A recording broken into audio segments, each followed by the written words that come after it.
everyone, good afternoon. Good afternoon, good evening, good morning. Kumusta naman po ang bawat isa?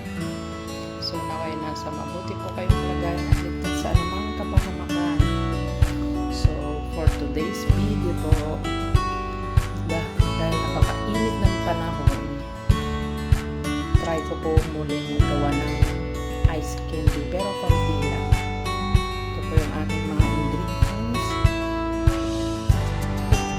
Condensed milk, all-purpose cream, at tatlong mangga.